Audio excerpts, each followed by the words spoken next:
જય શ્રી કૃષ્ણ ફ્રેન્ડ્સ, હું મયુરી પઢિયાર મુંબઈથી તમારું સ્વાગત કરું છું મારી કાઠિયાવાડી કુકિંગ ચેનલમાં. અને આજે આપણે બનાવવાના છે શરદ પૂનમ સ્પેશિયલ દૂધ પૌવા. તો ફ્રેન્ડ્સ, ચાલો ફટાફટ રેસીપી સ્ટાર્ટ કરી દઈએ. તો ઇન્ગ્રીડિયન્ટ્સમાં સૌપ્રથમ આ 1 લીટર દૂધ છે. ફૂલ ફેટ મિલ્ક લેવાનું છે આના માટે. આ 1 લીટર દૂધ છે. 1 કપ ભરીને પૌવા લીધા છે. અડધો કપ ભરીને ખાંડ છે. ખાંડની ક્વોન્ટિટી આપણે આપણી મીઠાશ પ્રમાણે આગળ પાછળ કરી શકાય છે. આ 4 ચમચી ભરીને મિલ્ક પાવડર છે, આપણી જે નોર્મલ ચમચી આપણે ઘરમાં યુઝ કરીએ છીએ.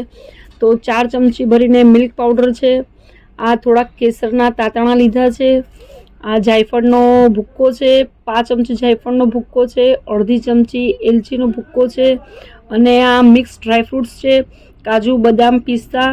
તો આ બધાના ઝીણા લાંબા સાઈઝમાં ટુકડા કરી લીધા છે. તો સૌ પ્રથમ આપણે પૌવા ધોઈ લેવાના છે.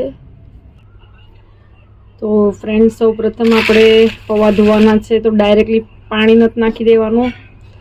આવી રીતના ચાયણીમાં લઈને ધોવાના છે. પાણીમાં પલાળશું તો એકદમ તૂટી જશે પૌવા, બધાય પૌવા ભાંગી જશે. તો આવી રીતના આપણે થોડુંક પાણી એડ કરી અને વ્યવસ્થિત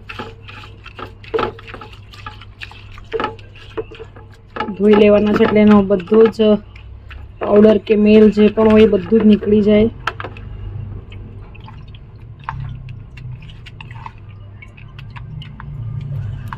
આ તમે જોઈ શકો છો, નીચે એકદમ ગંદુ પાણી ભેગું થઈ ગયું છે.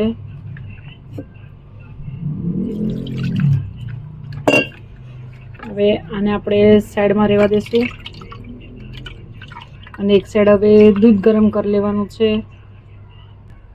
તો ફ્રેન્ડ્સ, આપણે સૌપ્રથમ આ ડ્રાયફ્રૂટ્સ થોડા રોસ્ટ કરી લેવાના છે. તો જરાક મસ્તું ઘી લેશું,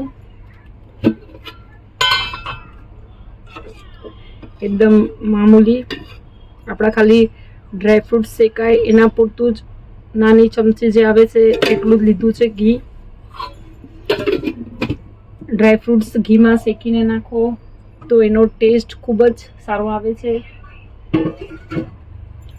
તો ઘી આપણું થઈ ગયું છે. હવે આપણે જે ડ્રાયફ્રૂટ્સ લીધા છે એ વ્યવસ્થિત શેકી લઈએ.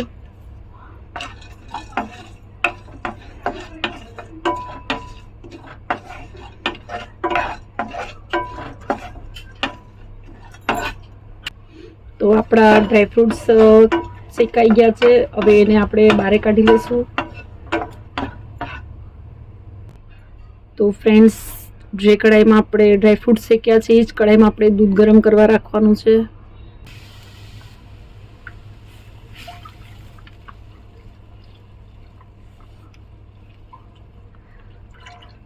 હવે આપણે દૂધને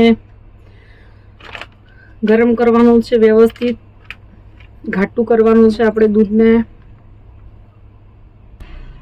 તો દૂધ ગરમ થાય છે ત્યારે જ આપણે એની અંદર કેસર એડ કરી દઈએ, એટલે એ કેસરનો કલર વ્યવસ્થિત અંદર ઉતરી જાય.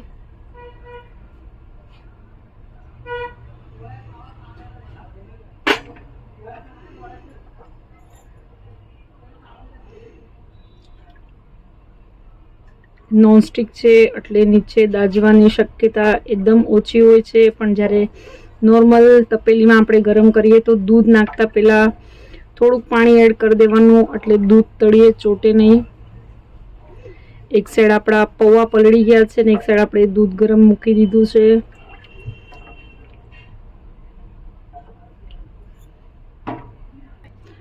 હવે આપણું દૂધ તમે જોઈ શકો છો ઉકળવા લાગ્યું છે. તો હવે આ સ્ટેજમાં આપણે જે મિલ્ક પાવડર લીધો છે એ થોડો થોડો કરીને એડ કરી દઈશું, ગાંઠા ન વળે એ પ્રમાણે. મિલ્ક પાવડરથી આ દૂધ પૌવાનો ટેસ્ટ એકદમ જ મસ્ત આવે છે અને દૂધ પણ ફટાફટ થીક થઈ જાય છે. અને આપણે જે આ ખાંડ લીધી હતી એ એડ કરી દઈશું. ખાંડની ક્વોન્ટિટી તમે આગળ પાછળ કરી શકો છો. અને આને થોડી થોડી વારમાં આપણે હલાવતા રહીશું.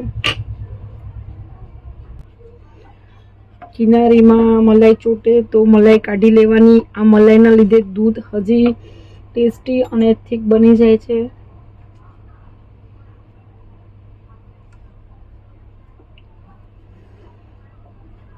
મીડિયમથી સ્લો આંચ પર આપણે આને ઉકાળવાનું છે.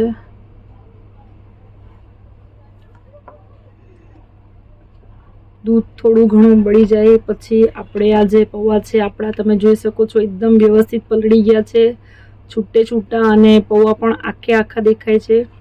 તો આ પૌવા પછી આપણે એમાં એડ કરવાના છે.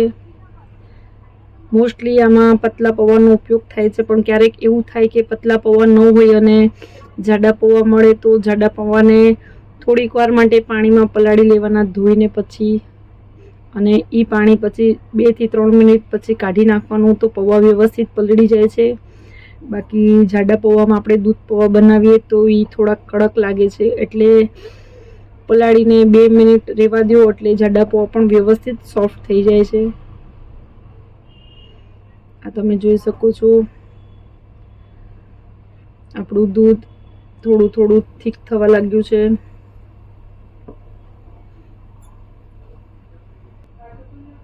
હવે આપણું દૂધ ઘણું ઉકળી ગયું છે વ્યવસ્થિત. હવે આ સ્ટેજમાં આપણે જે પૌવા ધોઈને રાખ્યા હતા એ અંદર મિક્સ કરી દઈશું. કેસરનો કલર પણ દૂધમાં ઉતરી ગયો છે.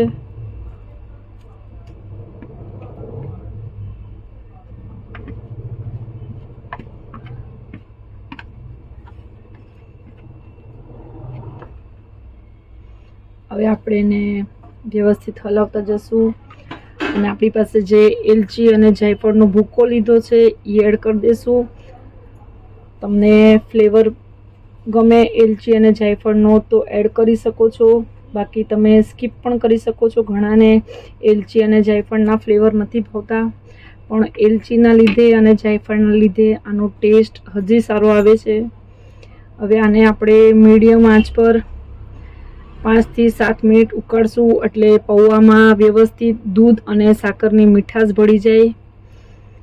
બાકી પૌવા નોખા ખાતા હોય ને દૂધ નોખા પીતા હોય એવો ટેસ્ટ આવે છે. એટલે જ્યાં સુધી આ થીક ન થઈ જાય, લગભગ 5 થી 7 મિનિટનો સમય લાગશે, ત્યાં સુધી આપણે આને વ્યવસ્થિત ઉકાળશું મીડિયમ આંચ પર, અને વચ્ચે વચ્ચે હલાવતા રહેવાનું છે. નોનસ્ટિકમાં વાંધો નથી આવતો, નોર્મલ કઢાઈ હોય તો તળિયેથી વ્યવસ્થિત હલાવતા રહેવાનું, બાકી પૌવા બધા તળિયે ચોટી જાય છે.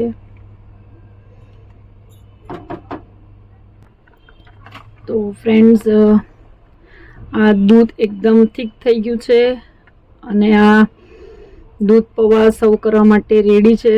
તો આપણે જે ડ્રાયફ્રૂટ્સ લીધા હતા એમાંથી અડધા ડ્રાયફ્રૂટ્સ આમાં અત્યારે એડ કરી દઈશું. અડધા ડ્રાયફ્રૂટ્સ ગાર્નિશિંગ માટે રાખવાના છે.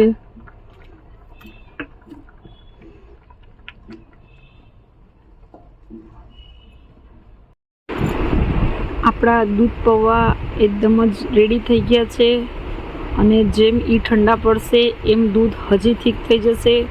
જે પૌવા છે એ એક્સ્ટ્રા પાણી બધું એબ્ઝોર્બ કરી લે છે, એટલે આપણા આ પૌવા સર્વ કરવા માટે રેડી છે. પણ પહેલાં આપણે એને એક મોટા બાઉલમાં કાઢી અને એકદમ ઠંડા કરી લઈશું ફ્રીજમાં મૂકીને, કેમકે આ પૌવા જેટલા ઠંડા હોય એટલા જ સારા લાગે છે. તો હવે આપણે પહેલાં ગેસ બંધ કરી દઈએ અને એક મોટા બાઉલમાં કાઢી એને ફ્રીજમાં 2 થી 3 કલાક માટે એકદમ ઠંડા કરવા મૂકી દઈશું.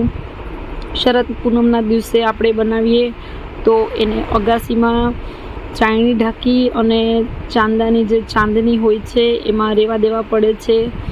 એટલે પહેલાંના માણસો કહેતા કે શરદ પૂનમના દિવસે દૂધ પૌવા ખાઈએ તો આખું વરસ નિરોગી રહેવાય છે. તો હવે આપણે આ દૂધ પૌવાને એક મોટા બાઉલમાં કાઢી લેવાના છે, અને 2-3 કલાક પછી ઠંડા પડે પછી આપણે એને એક સર્વિંગ બાઉલમાં સર્વ કરશું. તો 2-3 કલાકનો સમય થઈ ગયો છે. પૌવા આપણા એકદમ ઠંડા થઈ ગયા છે. તો હવે આપણે એને એક સર્વિંગ બાઉલમાં સર્વ કરી લઈએ. આ તમે જોઈ શકો છો થિકનેસ પૌવાની, એકદમ ટેસ્ટી અને ડિલિશિયસ આ રેસીપી છે, ઝટપટ બની જાય એવી. તો હવે આપણે ગાર્નિશિંગ માટે જે ડ્રાયફ્રૂટ્સ રાખ્યા હતા એ ઉપરથી સ્પ્રિંકલ કરી લેશું અને થોડાક કેસરના તાતણા પણ ઉપર આપણે છાંટી દઈશું. તો ફ્રેન્ડ્સ, આ દૂધ પૌવાની રેસીપી તમને કેવી લાગી કમેન્ટ કરજો, લાઈક કરજો, શેર કરજો અને જો મારી ચેનલને હજી સુધી સબસ્ક્રાઈબ ન કરી હોય તો સબસ્ક્રાઈબ કરજો. સાથે જ બેલ નોટિફિકેશનને ક્લિક કરજો જેથી આવવાવાળી મારી બધી જ રેસીપીની નોટિફિકેશન્સ તમને મળતી રહે. Thank you.